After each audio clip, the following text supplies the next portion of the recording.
one last time in 2025. It's a homecoming, it's personal, and it's the Mortgage Beef Bowl, and it starts now.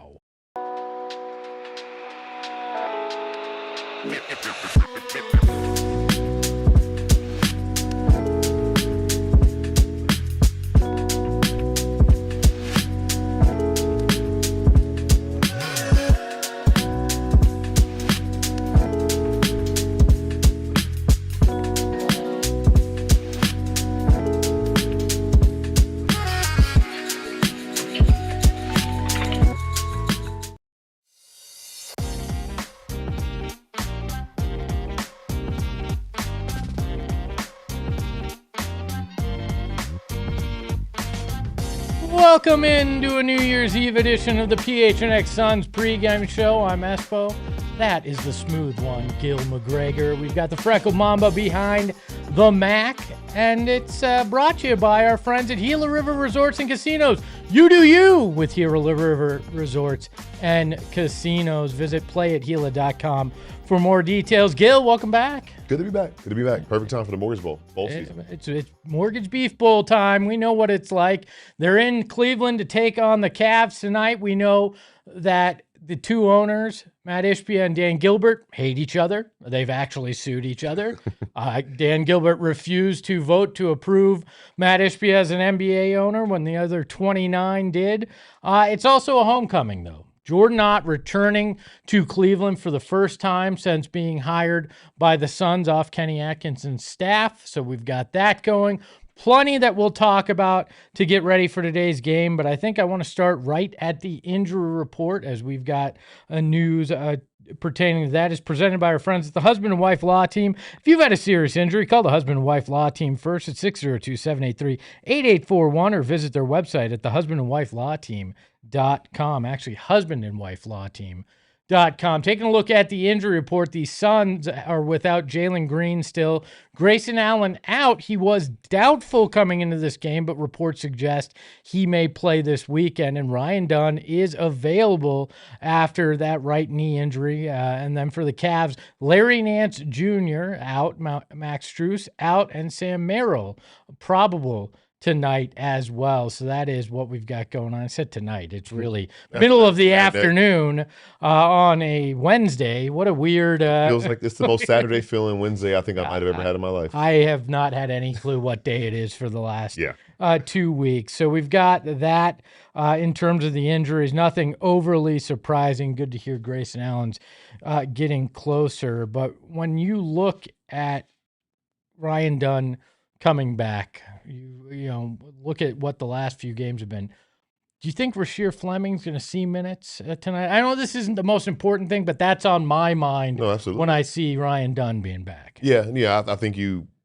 can't let somebody lose their spot in the rotation because of injury. But Rasheer has shown some flashes, and I think that some of the things that could be better that he hasn't shown yet are just a comfort thing, rhythm thing. So it would be good to see him still have a place in the rotation. This is a team that has been dealing with injuries all year, so it's not like they're at full strength. It's like, they're still without Jalen Green, without Grayson Allen. I know those are perimeter guys, but I think you can find some minutes for Rasheer to still see what he's got, especially against a big team like the Cavs. It's a little bit, not necessarily a straightforward matchup, but the Cavs play with so much size.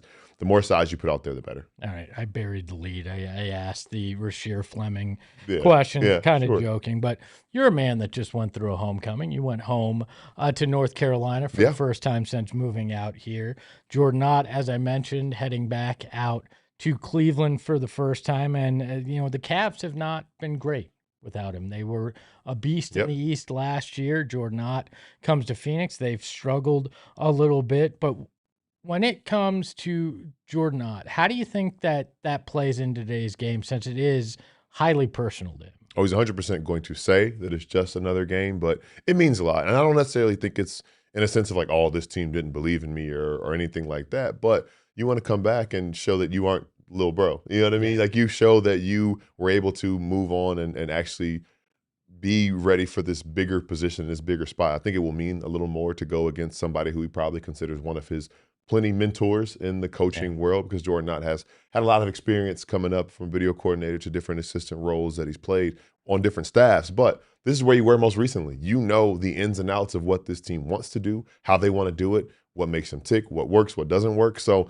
I think for him as a basketball sicko that we all kind of anointed him with that title, he's going to take it personally if he can't cut those things off the way he wants to. So I think we'll see a very specific and curated game plan for a team he's very familiar with. Well, it was interesting. Pre-game, he called Kenny Atkinson the most influential coach in his life. So a guy that he's been on his staff multiple times, I believe, in both Brooklyn and then in Cleveland, a guy that spoke his praises at Summer League, talking about how the Suns got a real star in the making in a coaching perspective and how honest and smart he was when it came to building systems. But then today, Atkinson said the Suns are, quote, the hardest working team in the league, and we better come to play. That's what he said pregame. And there's obviously a reverence that both guys have for each other. But how important do you think it is, at least in this first matchup? You brought it up, but Jordan Ott, knowing this personnel so well, knowing a lot of what they like to do. Atkinson essentially said that these teams are kind of two sides of the same coin. Yeah.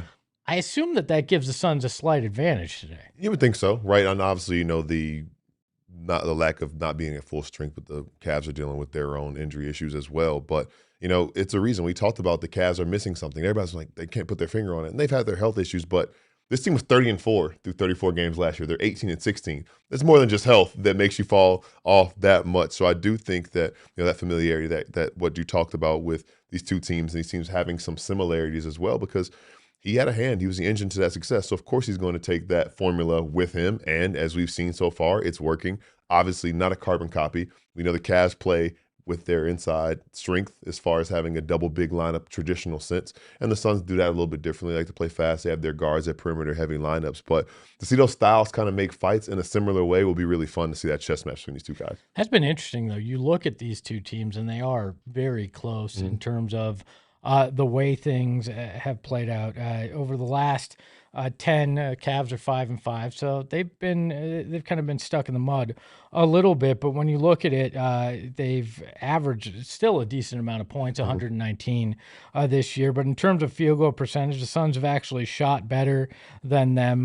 They have more steals than the Cavs. This is, to me, going to come down to who takes care of the ball better, right? Yeah, Because the Suns average more steals, but also average 2 more turnovers per game than the Cavs. And the Cavs won their last game against the Spurs with good defense. They had 12 steals on the night. So I think this is going to be who protects the ball against two teams that know how to play pretty well. Yeah, we talk so much about, it feels like every game, which it makes sense, ball control and sharing the ball and efficiently moving the ball. You know, I think I said the sweet spot for the Suns with assists is like 25, 26. You want to have that. And also with that, you want to have a good assist to turnover ratio. And that, look at the backcourt, right? You look at Devin Booker, his playmaking abilities, Colin Gillespie's playmaking abilities, seeing some playmaking from other guys. We've seen Royce do it. We've seen Mark Williams do it at times from the interior. And on the flip side, with the Cavs, it seems like the ups and downs that they've had this season and also during this recent stretch are directly tied to Darius Garland's performance, right? Like I think back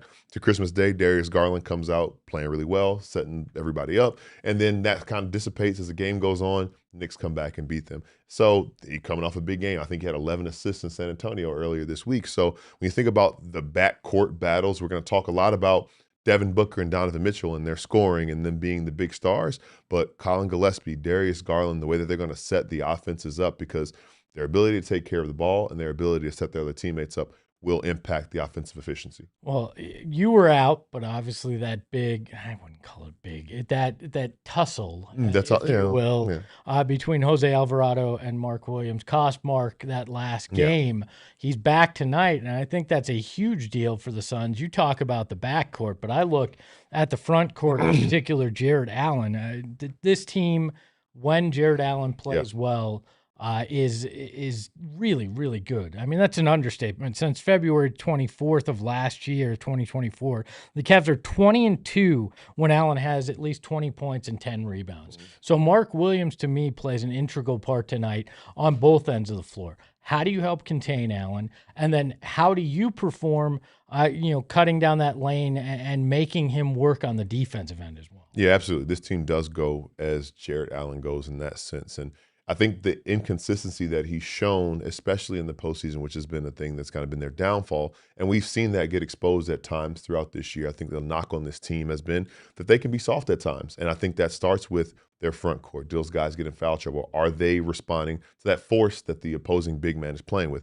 We've seen Mark show the ability to play with force this season. And I think it's going to be really interesting. You talk about Jared Allen, Evan Mobley, a front court of, I guess, 6'11 and 6'11 versus Dylan Brooks, who's probably going to play some four, or Royce, whoever it is going to be playing some four alongside Mark in that front court. And then you talk about maybe you see some two big man looks. Do you see Oso share the front court with them? Haven't really seen that before. Which team is going to be forced to adjust based on the way the other team plays? I think that's what's intriguing and stands out so much about this Cavs team, because we didn't really see a lot of NBA teams do that until they tried it a few years ago. And obviously we've seen Oklahoma City win a championship with it. We've seen the Rockets have some success with it now. So how will the Suns combat that, or will they force the Cavs to play differently? I feel like the Suns, if they can get the pace where they want it, and Right. if they can force some of those turnovers, can really push the Cavs into an uncomfortable spot with Right. two big men. That feels like, if you're the Suns, what you have to be trying to accomplish, right? Right, absolutely. I think that's ultimately what it is, because I think, as we said, the Cavs are at their best when both of those guys are gone. I mean, this is the reigning Defensive Player of the Year in Evan Mobley that we talk about, which, weird year, so it doesn't really seem like he won that, but they are two very impactful big men, and Evan Mobley has grown a lot under Kenny Atkinson, but people are kind of thinking he's reached another plateau in his development. But those guys are very impactful. Evan Mobley, when he's playmaking, when he's stepping back and making threes, and also one of those two guys is making their impact felt on the glass. We've talked so much about the Suns' ability and what they want to do attacking the offensive glass.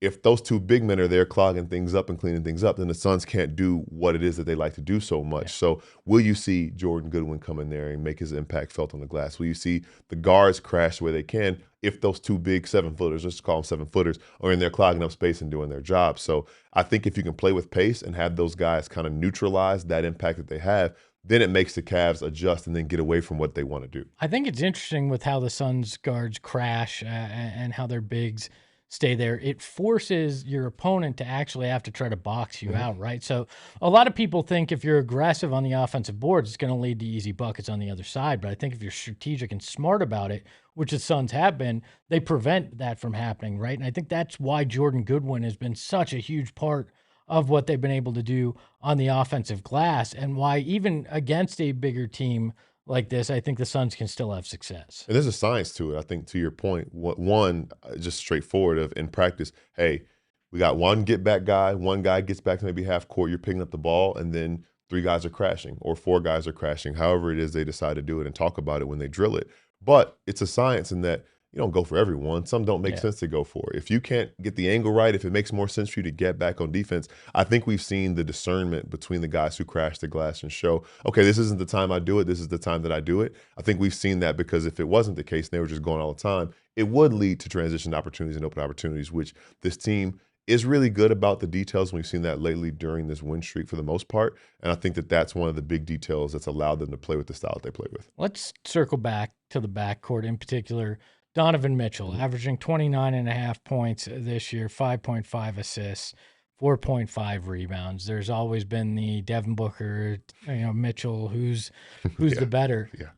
My concern tonight is with how well Donovan has played this year, and he struggled last game. I think he only had 10 points. Yeah.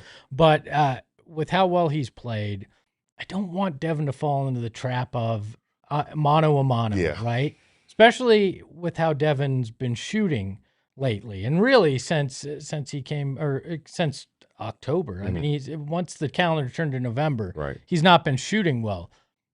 Is this a game where you're concerned about this, or do you think that could actually help Book get out of the slump that he's faced? I'm not overly concerned about it. I know there's always a possibility of that happening. There's probably going to be a lot of times where they're matched up 1-on-1, and no, Donovan Mitchell is going to try to bounce back from a uncharacteristic performance earlier this week. So it'll be interesting to see how he responds to the way he played. I think Cavs fans might be more concerned about Donovan Mitchell doing it, in that this guy is playing for one of my old coaches. they're having more success and exceeding expectations better than we were last year. This is a casting that's basically matched their losses from last season already. So I could see that kind of working the opposite direction, because I think we've seen Book, especially since he's kind of settled back in and broken out of the slump in some senses in this recent stretch. He's been doing it as a playmaker. He's been doing it, getting into his spots in the mid-range, especially thinking back to the Lakers game at points, the Warriors game that was here when he was making some big buckets there. So can he get to those spots, I think, is what I'm focused on. Can he get in the mid-range, or will the Cavs try to take that away? Donovan Mitchell's going to make shots. He makes tough shots that you don't really think he's going to make. He'll make one from 30, but I think it's just a matter of staying composed. And it'll be interesting to see who they match up with him, especially just given the way that, Dylan might have to guard bigs at certain times, or they put Royce on a big and figure that stuff out too. So it'll be very interesting. Yeah, how influential is Ryan tonight? Is Rasheer Correct. Part of that defensive rotation as well? Lots of questions on how they'll match up on that front. We have a visitor from the future. Yep. Did you know that? Like legit time travel. Like 2026? Like next 2026. Year? Okay. Ashley in the chat, our friend from down under. It is officially 2026. Happy New Year. There. Ashley, is it better than 2025? So. Just let us know in the chat, because this has been a weird year. Let's just say that. Lots to look at here as well, but I want to know, is this a must-win game? Let's take a look at the Suns' must-win meter. Steven's still freezing his ass off in Chicago. Heard they had like a foot of snow out there, so he's legit freezing his ass off. We joked you were, but I don't think it was. I thawed out really quickly. It got bad in the last day in North Carolina. Otherwise, it was fine. I have it at an 8. You have it at an 8.5. Yeah. Why that extra half from me? I can't come back to a loss. This team's won 4 straight, and I come back and they lose. Nah, I can't have that. And also, you want to end the year on the right note. You want to end 2025 and you think of how the year ended with a win. And it's the Mortgage Bowl, of course. That's the other thing too. You gotta settle that beef. If I'm Matt Ishbia, I'm sitting courtside. I'm like, I know this is your house, and I'm gonna be an asshole about it. Let's just be honest with it. I think you could say asshole. I just said it 3 times. Asshole. I can say it. Sorry, I know it's middle of the day, but if you've let your children watch this show, that's your choice, not mine. Eric, as usual, has this game at a 10.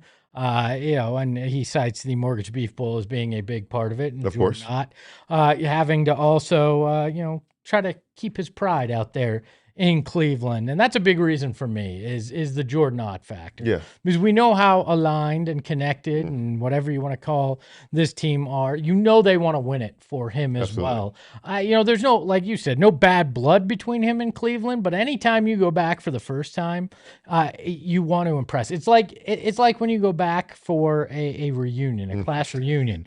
You don't want to be the one that everybody goes, yeah, that life's kind of sad. You want to go back and impress, and that's what Jordan Ott's got here. He wants to show off that he knows how to do it on his own, and I think the guys are going to want to win it for him that way too. Ayrton at an 8.5. Why are you at an 8.5 today, Freckle Mamba?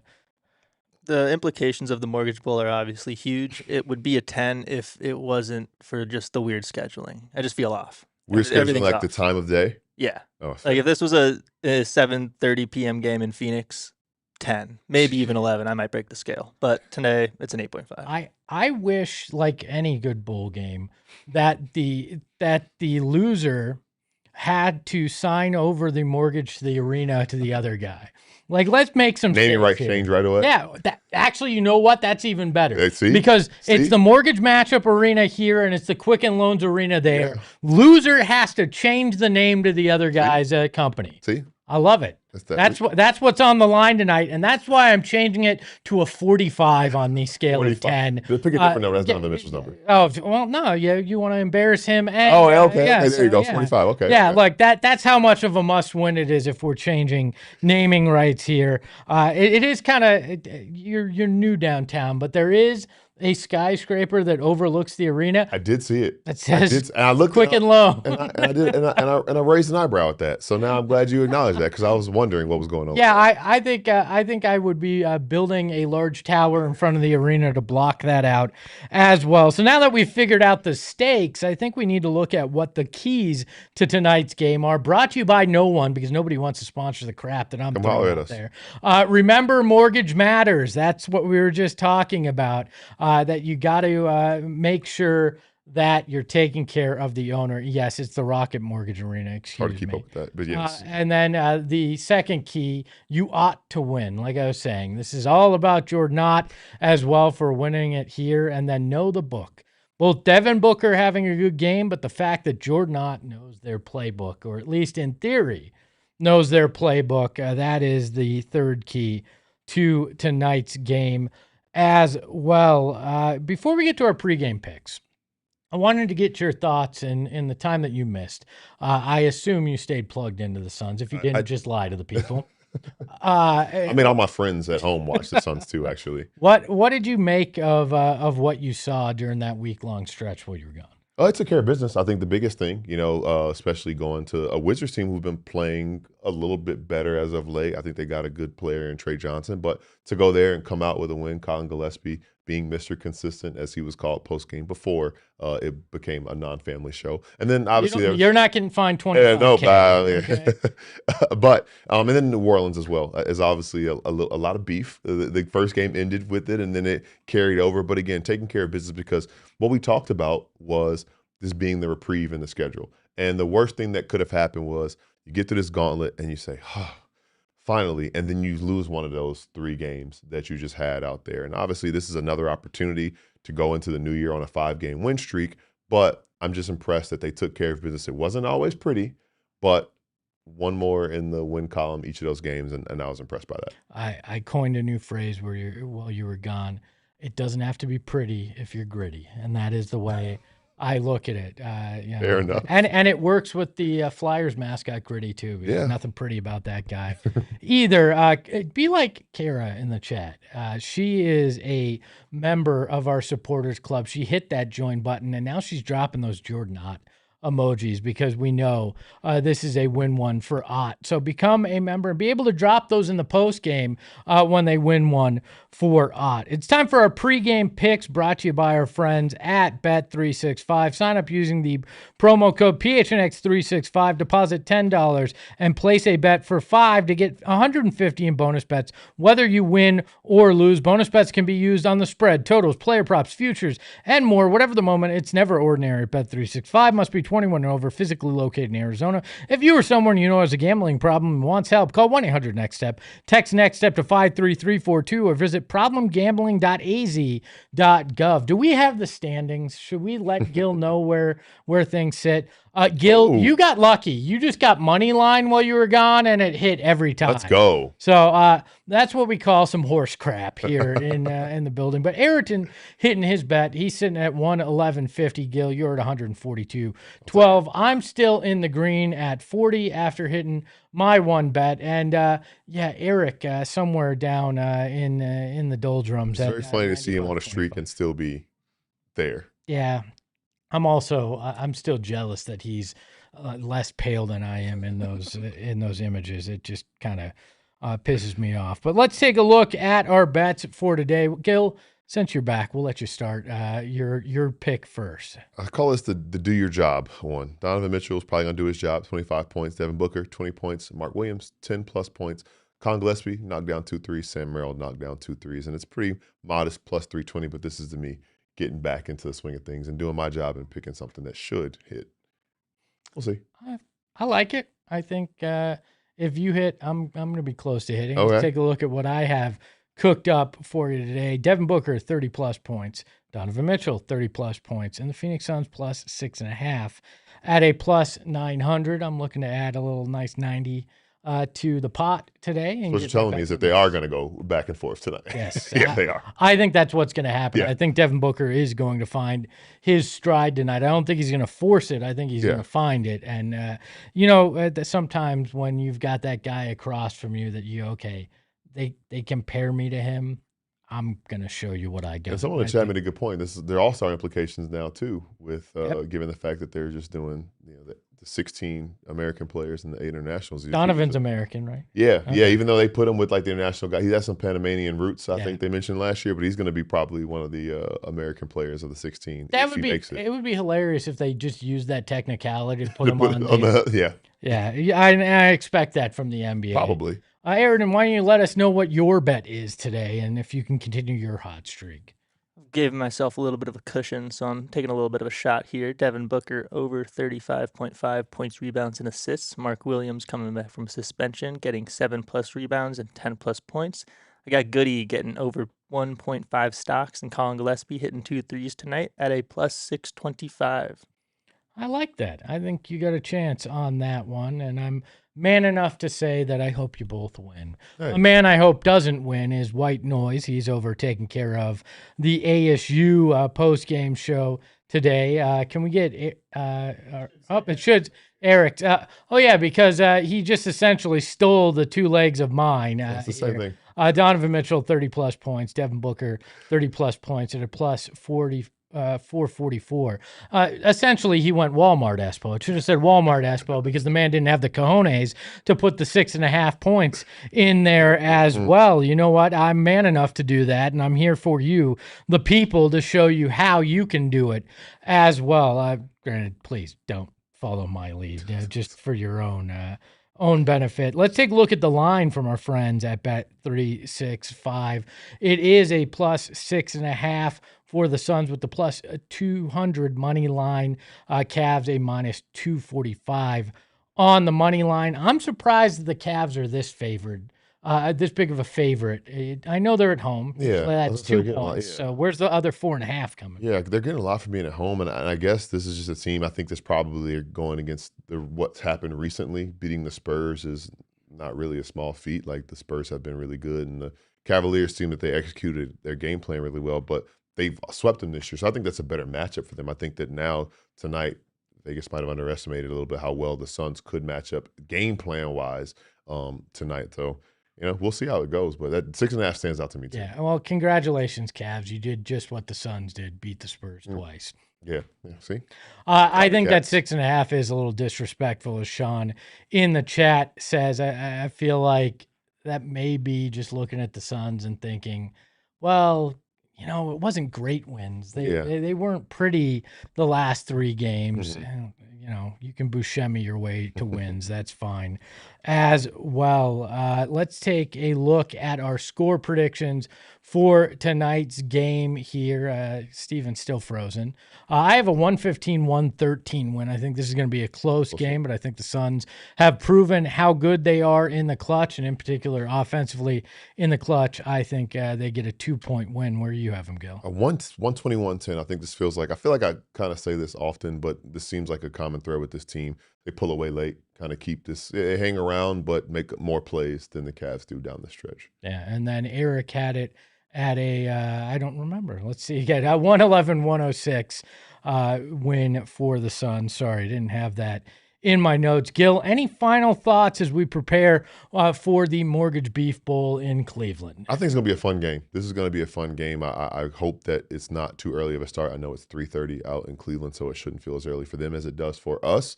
But I think it could feel like a postseason-like thing. There's a lot of stuff going on. I don't think it's bad blood, but just some good competitive fuel between these two teams, and I think it'll be fun. Yeah, get the win and get to Vegas early, because I guarantee some of these guys are taking a private jet from Cleveland to Vegas to have a little fun for New Year's. That is our pregame show in the books. A big thanks to Deborah, Meatloaf, Ashley, and everybody. Drew as well in the chat that says Suns by 11. Brooks and Royce hit big threes in the fourth. Deborah says Suns 190 win. And then Meatloaf, yes, Ryan Dunn is playing today. Before you get out of here, hit that like button. We always appreciate it and appreciate you for joining us. We will be back right after this game for a post-game edition of PHNX Suns, covering everything, making jokes, and telling you why the Phoenix Suns did or didn't pull off a victory. For Gil, the smooth one, you can follow him at Gil McGregor _ The underscore is there because it's just too much cool to fit in one screen name. You can follow Ayrton at Freckled Mamba because the dude can play ball. You can follow me at Espo because, I knew somebody at Twitter to get me a 4-letter handle. And then you can follow the show at PHNX _ Suns. We'll be back right after the game. We all silly like the mayor.